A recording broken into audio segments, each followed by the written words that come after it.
extend a warm welcome to all of you here in the city of London, where we are doing the inaugural book launch. I say the inaugural book launch because we're going to do 50 launches for Mohan across India and around the world. But we want to start from here for a number of reasons. Obviously, something unique about being here in this city and in this country and talk about India's moment. And I think that the book, as we will hear shortly from Mohan, reflects the larger imagination of India's future, but also why the next century will define India's role and its important responsibilities towards the larger impact of humanity. And I'm sure Mohan will talk more about it. I would like to extend a warm welcome to our distinguished chief guest this evening, the High Commissioner, Mr. Vikram Doraiswami.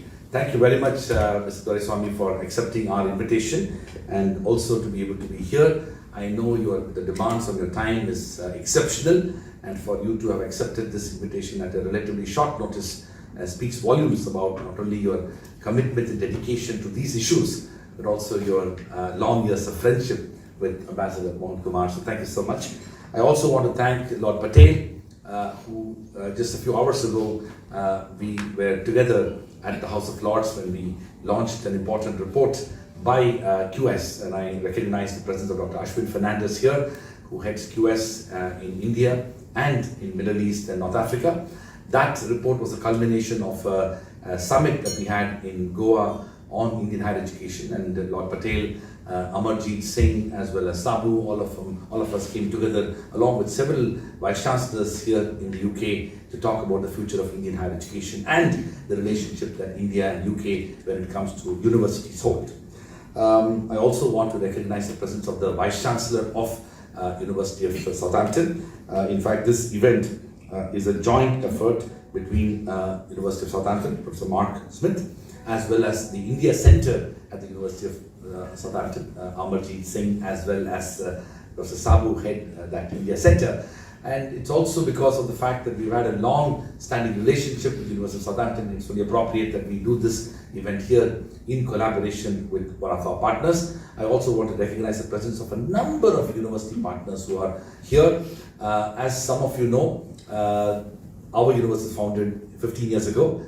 And I can't help but to say what a pleasure to see our alumni here, several of whom are students in various British universities. Many of them are working across different sectors in the city of London, and some of them have come from outside London, including from other cities in the UK. So thank you very much for joining us here. I'll keep it short. Just to make an important introduction about the author, Professor Mohan Kumar, as all of you know, has been a very distinguished ambassador. He has had very important positions, including India's ambassador to France. He also obtained his doctorate from Sciences Po, somebody who has bridged the gap between theory and practice, who has traveled across the world of diplomacy, but also more recently as a world of academia. We are very fortunate at OP Jindal Global University to have been able to recruit Ambassador Professor Dr. Mohan Kumar as a Professor of Diplomatic Practice, Professor at the Jindal School of International Affairs, but also as the Dean of International Relations and Strategic Initiatives in my office at the Office of the Vice Chancellor. He also heads a very important center within the university called the Jindal Global Center for G20 Studies. Professor Mohan Kumar has been an author, a writer, a thinker, a public intellectual, and more importantly, an inspiring teacher. And we are very fortunate that we have with him at the Jindal School of International Affairs. I also want to congratulate Professor Kumar for publishing this book, but more importantly, to take out time to not only reflect on the aspects of why the next century will be India's, but also very specifically looking at certain areas in which Indian leadership, especially in diplomacy, in negotiations, in international relations, has not only become important for India, but also for the world at large. Our university, as some of you are aware, was founded in the year 2009 as a philanthropic initiative of our founding chancellor and benefactor, Mr. Jindal. I had the privilege to meet him in the year 2006, spent a year persuading him to do three things. One, to make a substantial financial commitment. Second, to do it in a not-for-profit manner. And third, to let me have the academic freedom and autonomy and independence to build a world-class university in India. I'm myself a proud recipient of British higher education. I was a Rhodes Scholar here at Oxford, did my Masters in Law at Oxford and then at Harvard, practiced law in New York, and then spent the next decade writing a paper entitled Establishing India's First Global University, meeting Mr. Jindal, and that journey began in 2006. By late 2007, Mr. Jindal agreed to all of it and invited me to move to India. Early 2008, I moved to India, and 2008 onwards, we began the process of land acquisition, formulation of curriculum, course structure, program development, faculty recruitment plan, student admissions process, hiring of architects, construction engineers, contractors, and persuading the government of Haryana to pass a new law to set up the first private university in the state of Haryana. As late as 27th January 2009, the law was passed and the university was established, and soon after there was appointed the first Vice Chancellor of the university, and we began the process of recruitment of faculty, admission of students, and construction of campus. In a span of less than 6 months, we built over 100,000 square feet of built-up space, and we began the first journey of our university on 30th September 2009 with only 100 students, 10 full-time faculty members, 20 administrative staff, 4 classrooms, and housing for those 100 students. We never looked back since then. Year on year, we built a new school, a business school, a school of international affairs, a school of public policy, a school of liberal arts and humanities, a school of journalism and communication, a school of art and architecture, a school of banking and finance, a school of environment and sustainability, a school of psychology and counseling, a school of languages and literature, and the 12th school, the Jindal School of Public Health and Human Development. We moved from 100 students in 2009 to 11,000 students. Now we moved from 10 full-time faculty members to over 1,200 full-time faculty members. We moved from 20 administrative staff to nearly 1,000 plus admin staff. Today we are into the 15th year of our journey, and we have been declared as India's first-ranked private university for the last few years by QS, and I want to recognize QS's presence here in this function as well. But also, most importantly, we have been declared as an institution of eminence by the Government of India. Nearly 4 years ago, the Honorable Prime Minister of India made a major commitment towards higher education by unveiling a policy relating to institution of eminence, in which out of the 1,000 plus Indian universities, 10 public and 10 private were invited to potentially become IOEs. After a very elaborate process, 8 public universities and 4 private universities have been selected, and we are one among them. We are the only non-STEM, non-medicine university which has been declared as an institution of eminence by the Government of India. In closing, I want to say that this journey of 15 years has been possible because of the extraordinary commitment of our faculty members such as Mohan Kumar, the extraordinary contributions of our students and alumni who are present here, but also, most importantly, the need for creating a new imagination for higher education in India. Our partners, our collaborators, our international focus, our ability to recruit faculty members from around the world, our ability to partner with institutions such as the ones who are present here, including today's event at the University of Southampton, all of this has enabled us to do what we are doing today. And today's book launch is also an example of what can be possible if we do things together. With those words, I want to once again congratulate my dear friend and colleague, Professor Mohan Kumar, for publishing this new book, but also to thank all of you for your very presence here. Especially, I want to thank our chief guest, High Commissioner Mr. Vikram Doraiswami, as well as our guest of honor, Lord Patel, for their presence and participation in this function. Thank you very much and enjoy the evening. Founding Vice Chancellor and my boss, Professor Raj Kumar, the Vice Chancellor of Southampton, and of course my friend, Professor Sabu. So it's a great pleasure and honor to be here, and I too want to thank all of you for making it. I'll be brief. The motivation for writing a book, writing a book is always a labor of love. There's no question that barring a few authors, most of the authors write it because they are driven by something, that indefinable something to write a book. For me, that indefinable something was I spent 10 years in Geneva negotiating GATT and WTO, one of the toughest arenas for India actually. And all of my colleagues, especially Americans and Europeans, would say, "You're such a wonderful guy. Outside of the arena, we have a drink and you're such a nice guy, but why are you so, cussed when it comes to negotiations? You're such a naysayer. We put forward proposals and India says, no, no, no." So much so, an American asked me where I was trained in the foreign service. And I said, why do you ask? He said, you have 1,000 different ways of saying no to my proposal. I want to know where you were trained. So that kind of made me want to tell people seriously that there is a reason why India says no. And that was really a kind of a negative factor, if you like, but that is the real truth to this book. And then I started thinking about why do we say no, after all? You know, intellectual property rights. We were the last country standing. Every other country said, yes, it's fine. And the American would come and tell me, listen, Indians are the most intelligent people I know in the Bay Area. Or why do you, of all countries, why do you oppose intellectual property rights? Doesn't make sense. So I said, let me write about this. And what I've done, without taking too much of time, and I hope all of you will get a copy and read it, is I have created an integrated or crafted an integrated framework for assessment, which you can use for examining Indian actions in the international arena. And to my great surprise, I'm no surprise that in WTO it's easy to kind of apply this framework. I found that it applies equally to climate change. More importantly, and to my great surprise, and an author also, you know, in writing discovers himself a little bit, he discovers his own thinking and so on. I found that even in Ukraine, you can actually apply this framework. So very briefly, what is this framework? Some of it is common for all countries, but there are some things which are absolutely unique to India. For example, I talk of the Gandhi litmus test or the poverty veto, for example. And most people don't realize we have a massive number of people living in poverty in India. And that has to have an impact on India's actions.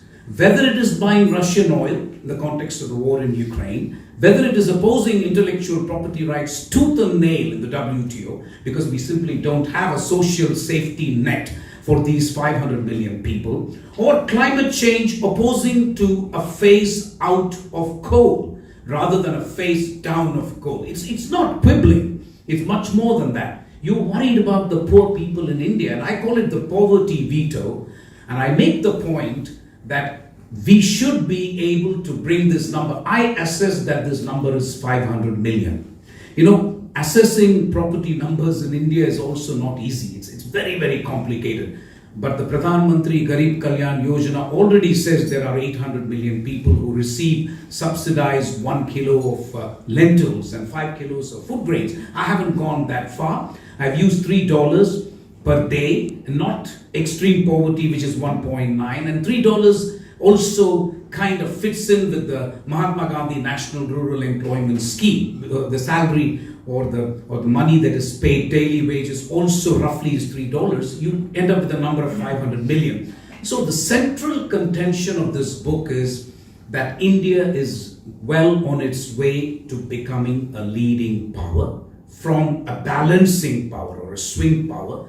But in order to do that, I think the most important challenge from my perspective is to bring this 500 million to something like 150 million, and at the same time make this growth inclusive so that you have a pie that is shared by everybody. And this should be really commonsensical. I then talk of course, geopolitical imperatives, how because of the power differential with China, India is now this close to the West and the United States, to really becoming an ally, but we will not be an ally, but we are close, we are very close. And that is because of what international relations scholars call external balancing, because the power differential with China is so big and it can't be bridged anytime soon. So India has to perforce deal with these partnerships. Quad, I think, is the best example of it, but there are others. I then talk of domestic politics.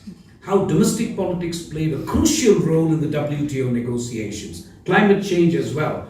I mean, I mentioned the period when we had 2 envoys in climate change, 3 actually, but one of them has died late. Ambassador Chandrasekhar Dasgupta, who was amazing. Shyam Saran, who was an outstanding officer. But then we also had Jairam Ramesh, who was a Minister of State for Environment Affairs, and then domestic politics cannot be avoided in a rough and tumble democracy like India, so that should be obvious as a factor. You then have material gain.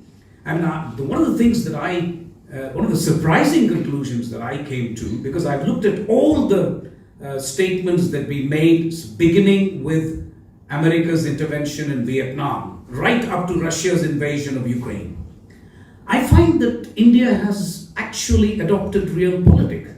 It's not as if India has always said, oh my God, we should be on the right side of history, this side of history. No, I think we've been very, very pragmatic right from the time we were independent. Yes, there is a commitment to multilateralism and a commitment to principles, but there has been a very, very pronounced streak of realpolitik. We condemned the American invasion of Iraq, but on Soviet intervention in Afghanistan, we kind of quibbled, We kind of pussyfooted and said, we will see. But that's because realpolitik, right? I mean, we had nobody else, so Soviet Union was important. So I just want to, I can go on, and that's not the purpose of this evening, but I think for me, I have learned also in writing this book, but as I said earlier, I think the important conclusion I come to is that I think the old saying of Bill Clinton, it's the economy stupid. Really, I mean, I think India has to become a 10 trillion economy. We simply have to get inclusive economic growth, and I make the point then there is nothing which can stop India. In that sense, India finds itself in a geopolitical sweet spot, but I think we need to get this economic act together because we need more and more resources just for conducting foreign policy, security policy. Look at the neighborhood, the money that we have invested in Afghanistan, money we have invested in Maldives, the money we are likely to invest in Sri Lanka. We were the first responders. So you need money at the end of the day. And for that to happen, I think India really has to become a prosperous country. I don't think we should be content with just beating Canada, France, UK. They're much smaller countries, I was making the point. For a country of 1.4 billion, you simply have to have a much bigger GDP. The good news is I think we are well on our way. I end with the epilogue of the G20, which all of you noticed. I think this is the beginning of the transition for me from a swing power to really a leading power. It's not certain, but I think we can certainly say with confidence that India bids fair to do that. So once again, thank you all for coming. I hope I've sufficiently aroused your curiosity for you to go and buy this book at the cost of less than a pizza, just in case you guys know. So thank you very much for your attention. Raj, thank you so much. Chancellor Kumar, Ambassador Mohan Kumar, Professor Sabu, Amarjeet, ladies and gentlemen, thank you very much for the opportunity to be here. I assume there will be 50 more such events, as you pointed out. So there is truly no such thing as a free launch. And every one of us will have an opportunity to get one copy of these at least. But there is, listening to Professor Kumar's excellent summary of the last, 17 years, 16 years of effort in putting together Jindal University in India. Certainly, it really did feel like a whistle-stop tour through the last 15 years of India's history, and you can see why we in India tend to speak a little fast. We encapsulate a lot of stuff, a lot of ideas in a few sentences. I was also struck by the strong feeling it gave me of a fantastic vignette in this wonderful British program called Not the 9 O'Clock News, in which, if I could not plagiarize, but adapt that vignette to this, Vice Chancellor who set up a university in a record period of time, the Vice Chancellor of Southampton University, a distinguished professor and one of my senior-most colleagues, I had the strong feeling of saying, he appears on behalf of the university, he appears on behalf of another university, and I appear to be in the wrong place. But nonetheless, since you have invited me and you have to deal with the consequences of somebody else's decision, let me just tell you a few things first about Ambassador Mohan Kumar and a couple of things to frame the context of this book. Ambassador Mohan Kumar, and I think the bio doesn't do him adequate justice, became one of our foreign ministry's leading experts on international trade. I want you to know that in India, the WTO brief in our mission in Geneva has for the longest time been the zealously and jealously guarded preserve of our home civil service, trade officers from the trade ministry. Very good, very formidable trade officers. The only two exceptions to that particular rule One of them is sitting right before you, and the other is a cabinet minister dealing with the Ministry of Petroleum and Natural Gas, and as an aside, also urban development. So you can imagine what it means to have been able to take that particular preserve and become a specialist on the subject. He's a specialist on the subject, not just because of his tenacity and ability to do the job, but his ability to get to grips with detail, genuinely come down to the brass tacks of detail, and for his ability to do this in a comprehensive way that creates frameworks around it. Very few people could do that, and I don't think, and I really do look forward to reading this book, many people could have connected topics that in each of themselves could have been the subject of multiple books. The WTO, the climate change piece, I mean, as we all know, they're the subject of multiple books in any case. And to put them all together in a chapter apiece, that speaks to a very high level of capacity in being able to analyze, synthesize, and present a complex topic. The hallmark of great writing is to be able to make something complex seem lucid. And Ambassador Mohan Kumar set a gold standard for all of us in the Foreign Service in that. So, it is genuinely a pleasure to be able to follow in his distinguished footsteps. It's also a fact, of course, if you're wondering why I'm here, is that many of us got used to the idea that if Ambassador Mohan Kumar said jump, we would ask how high. And I recall visiting Jindal University when I was handling the Bangladesh and Myanmar account some 6 years ago, and wondering to myself, even when I did, why I was doing that on a working day, which involved leaving home at 7:30 in the morning, driving all the way across Delhi and into if you've been to North Delhi, the wilds of Haryana, purely to answer my former boss's request that can you come and talk to our young people about Myanmar. And I did it, not even thinking twice about why I was doing it, but more seriously about the book and about the ideas that are presented there. I think it's important for me also to contextualize to this audience a few important things. The first is the context of India's story.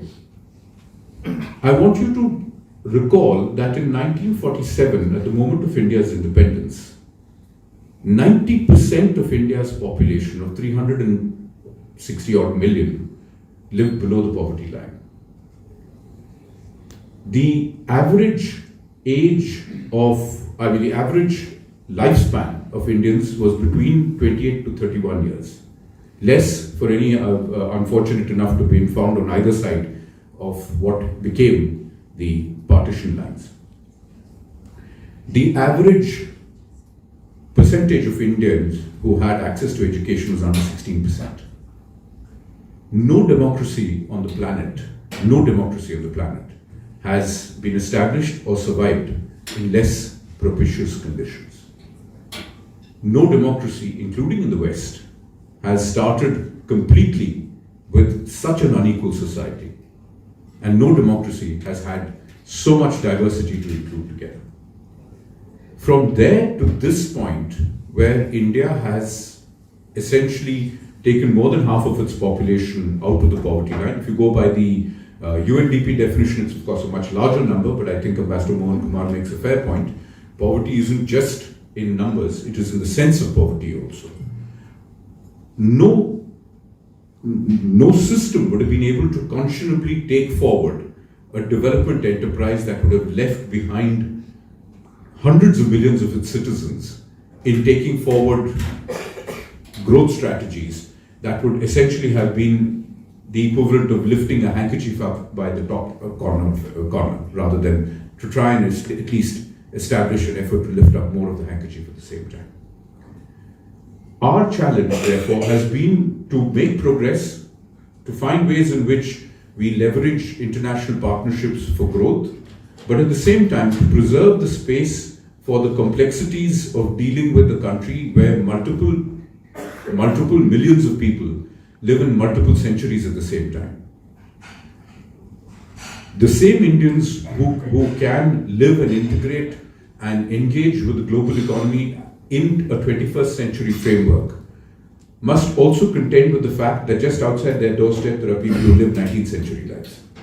And that imposes a certain fundamental set of challenges on policymakers, ranging from the positions we have to take in the WTO to the fact that sometimes what seems to be an obvious solution, the phase down of coal, is not obvious when you consider how much of our peaking power comes from coal-generated thermal power.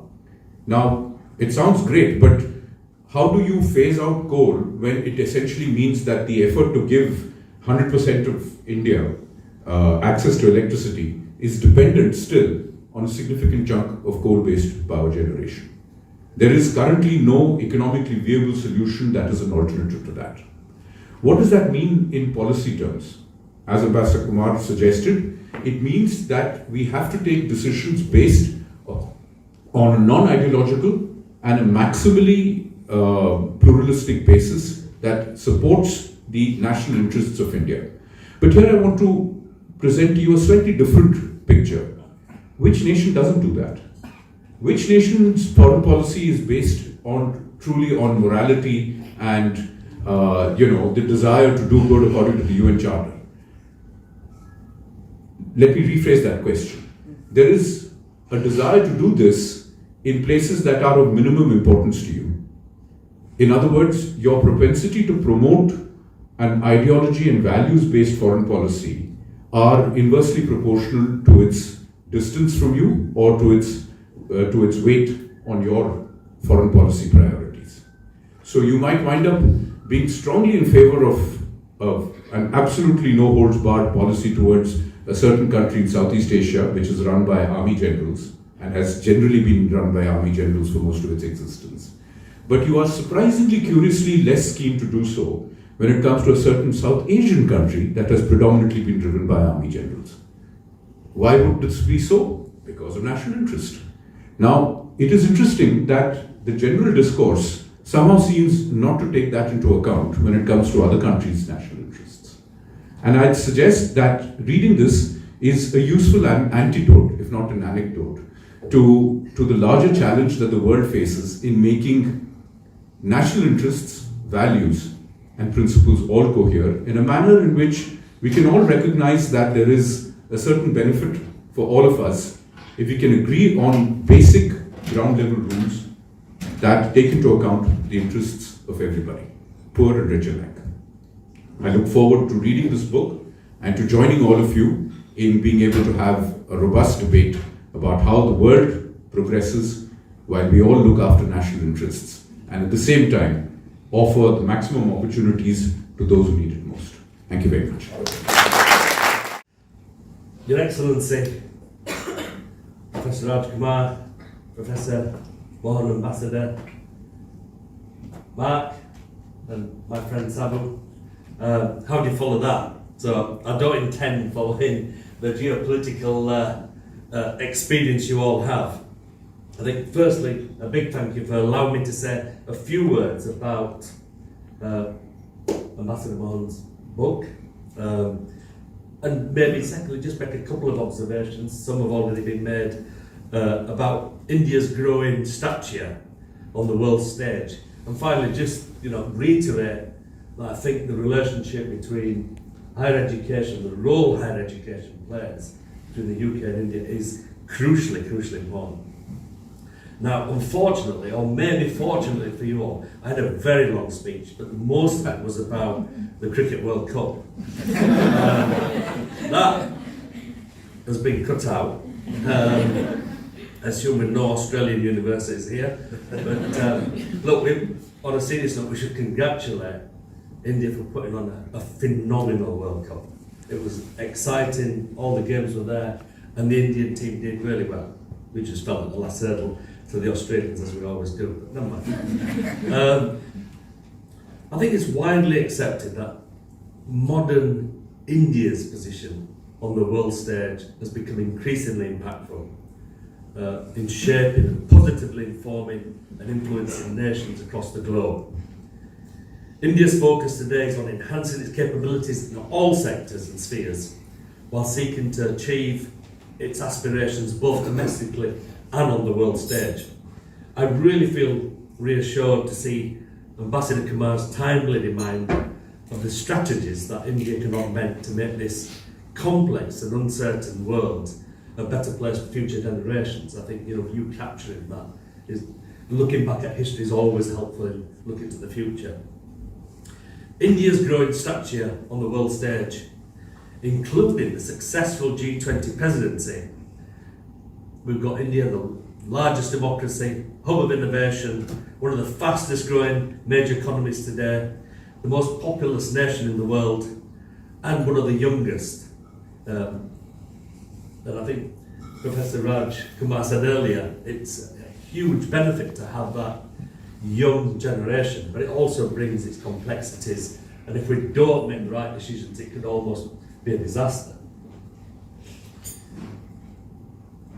But with enormous opportunities to influence what happens in the world, with new developments in science and technology, just to sort of mention, because it hasn't been mentioned, we mustn't forget the milestone that was reached in August this year by becoming the first country to successfully land a spacecraft on the moon's south pole. Enormous. And then the following month, another remarkable achievement of India's maiden solar mission, VT1, was launched successfully.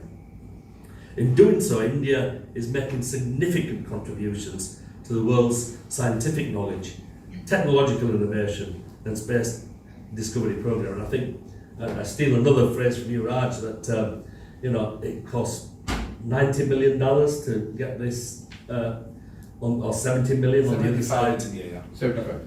to land this on the somewhere where no other country's done it. And you look at some of the Hollywood movies that cost you 250 million just to see it in virtual CGI. So I mean, it's that frugal innovation, that determination, it comes forward. The driving force behind India's emergence as a major global power is rapid economic growth. Currently the largest, world's fifth largest economy, in recent years India has become increasingly influential player in geopolitics. The COVID-19 pandemic was a great example of working with others and playing a pivotal role in providing millions. We were the pharmacy hub of the world. So, but the G20 for me is one thing that stands out. We had over 200 meetings in over 60 Indian countries and a range of groundbreaking outcomes and partnerships. And the biggest thing is India firmly put the global south at the centre of the global governance agenda, and will be remembered forever as the moment that the G20 effectively became the G21, with the addition of the African Union representing its 55 member states as a new and permanent member to the group. So I think it's the voice that India brings. I think, what do you say about Southampton and Jindal University? Well, I'm honorary alumni of Southampton. I'm great friends with this super institution. And under Professor Smith's leadership, they've shown the commitment to working with India, not just simply going to India to attract students, but working with India, understanding the research power, the education power with India, and is absolutely committed to developing high-class research, education and enterprise and engagement. And they established almost now 5 years ago the India Centre, and that's proving to be a dynamic force with Amaji and Sabu at the helm, and I think this will create further partnerships. We're lucky to have a partnership with OP Jindal.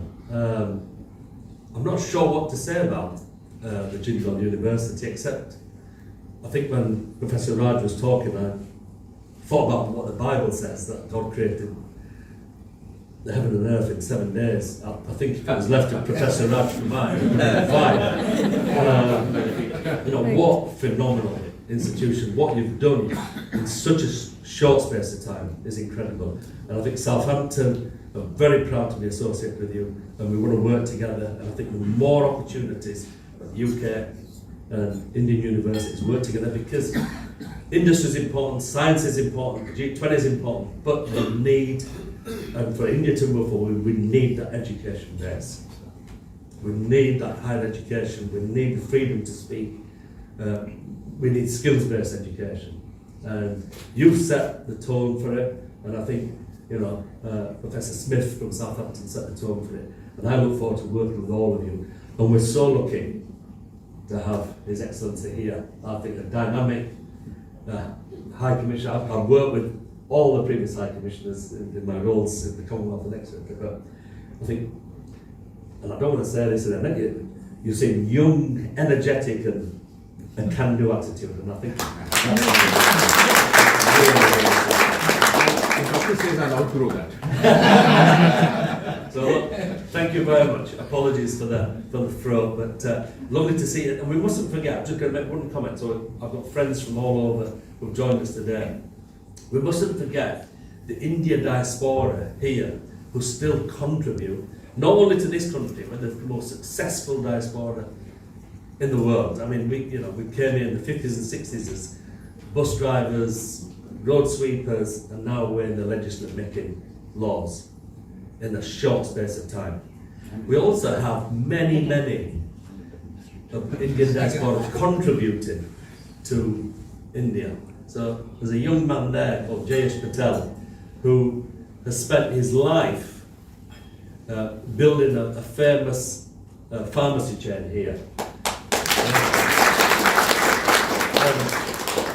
He learned to be a pharmacist in India, and he came here and has grown a successful pharmacy chain, but he's never forgotten that India gave him that chance.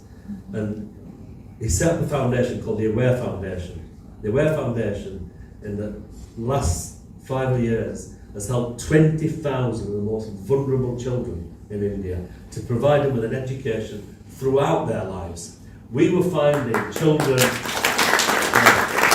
after COVID, it made you cry, that in the most remote villages where children were sat 8, 9, 5, 6 years old and the parents had died of COVID, and there was nobody. It was the Aware Foundation that took these children and now will look after them right until they qualify from Jindal, and that's what they do. So, thank you very much. So, can I say what a pleasure it is to be at this event?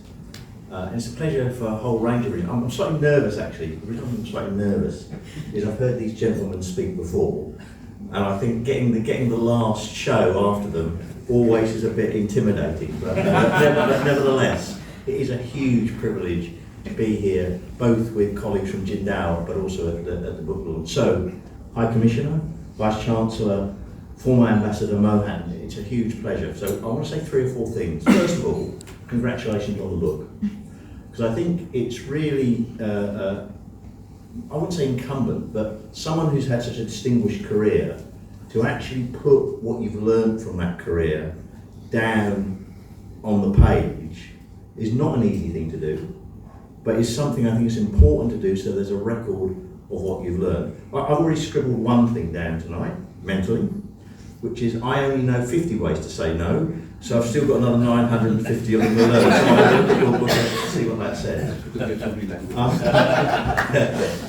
The second thing is, this is the first time I've met the High Commissioner, and I have to say what an inspiring person he is. Now, I'm not doing that to ingratiate myself, I'm doing it because I genuinely mean it. I've listened to many projects, and this doesn't apply to Lord Patel, by the way.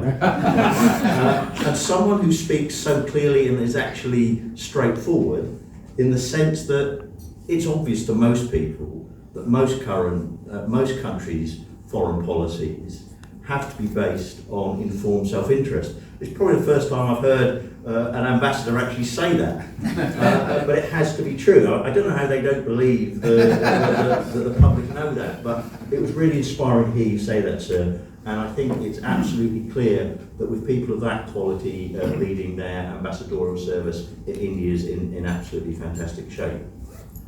The third thing I wanted to say is the partnership Southampton has with OP Jindal. I've had the great privilege of visiting the campus, and your description was absolutely accurate. You kind of wind through the kind of suburbs of Delhi, and then you said, where the heck am I, basically? And to actually to think in such a short time, such a fantastic campus has been built, one that is clearly already world-class in its infrastructure and is rapidly developing its reputation as being one of the institutes of excellence, I think is a real coup, and the Vice-Chancellor should be congratulated on achieving that in such a short time, because some of the institutes they're competing with, have many decades, if not centuries, of history behind them. So to do it in such a short time is a fantastic achievement. And we in Southampton really value our link with Jindal. But more importantly, or equally importantly, we value our link with India. India clearly has been for some time a major power, but that power is clearly in a rapidly ascending trajectory. And for a country like the UK to couple itself with such an important country is absolutely crucial. And we, as a leading education institute, look around. There's many places we could go around the world. But again, in enlightened self-interest, we have exactly the same attitude that you do. We absolutely believe that India is the place to be, both in partnership and more broadly. And we look forward to developing our strategy and partnerships with a whole range of institutions within such an important country. So, with that, I can see dinner's ready, and I wouldn't want to stand in the way of that. But can I say again, congratulations on the book, congratulations Vice-Chancellor on the achievements of the university, and thank you very much for inviting me to be here. It's a huge pleasure. Thank you very much. Good evening. Yes. Oh, thank you. So I just want to say that what an inspiring evening. What an inspiring evening with, this experience, vast amount of experience and so on. So, I'll keep it short. But I must say that what we talked about, the India's moment, and we have cherished the moments just right here. It's all about the moments that we don't want to miss out in life. I think that's the ultimate truth that we all agree. And one thing that we all agree is that when knowledge empowers, wisdom actually transforms. That's what, I was sitting there, I was just looking at how things evolved. So no doubt, I don't want to repeat because, all our esteemed guests have already said that, but absolutely phenomenal. I think there is quite a lot of substance in there. I think, may I just take one minute to really explain more or less in the UK-India context. I think some of you may all of you may know Swami Vivekananda. Vivekananda was actually observing Isaac Newton, and it was actually very interesting that I think most people believe that the gravitational theory was just because the apple fell from the tree, right? And his observation, the Swami Vivekananda's observation, was that it was not the case. Probably this was in his mind for a long time. And the right moment came. It's not just one apple, a couple of apples fell, and he proved his theory right. So just like that, I think it's not just, this book could not happen just like that. It is actually a culmination of experience, of reflections, of observations, and of critical, insights, like, the way that they have narrated everything, absolutely phenomenal. So this is actually something that, I'm also being an ambassador of this book, that we must really do this. And also I'm cherishing the moment for one another reason, which I'm not hesitant to talk about, is that we are actually sat here. So first of all, let's do a round of applause to Ambassador Mohan. And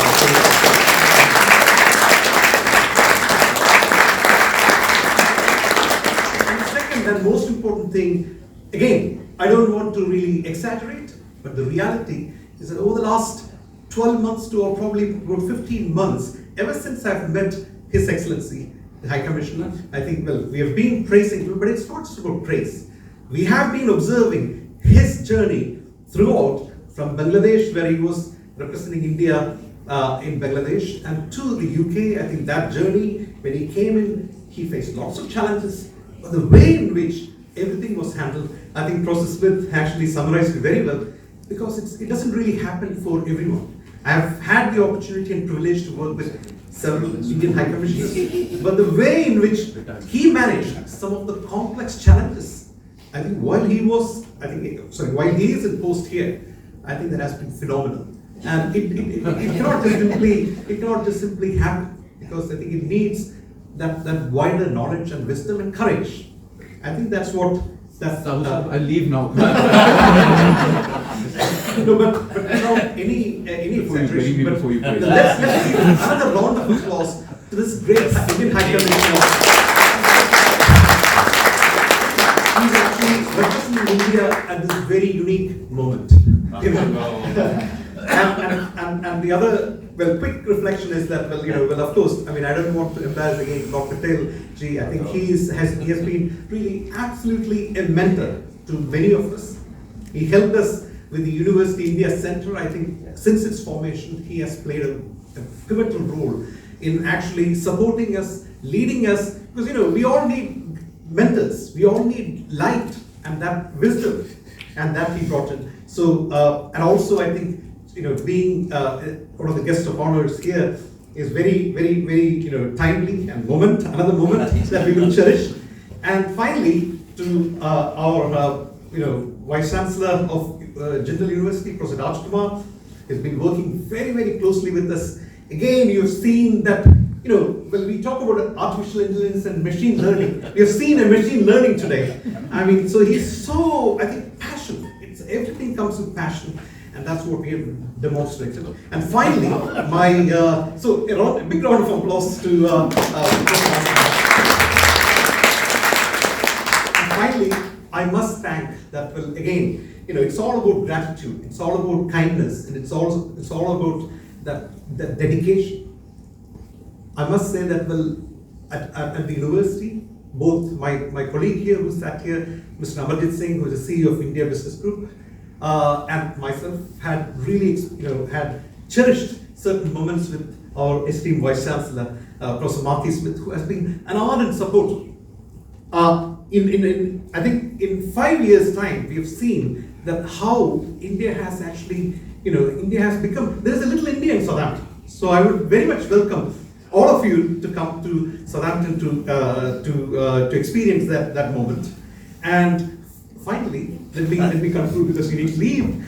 I think because you all have come here today to really witness this, and this is also another moment. So a big round of applause to everyone here. Thank you.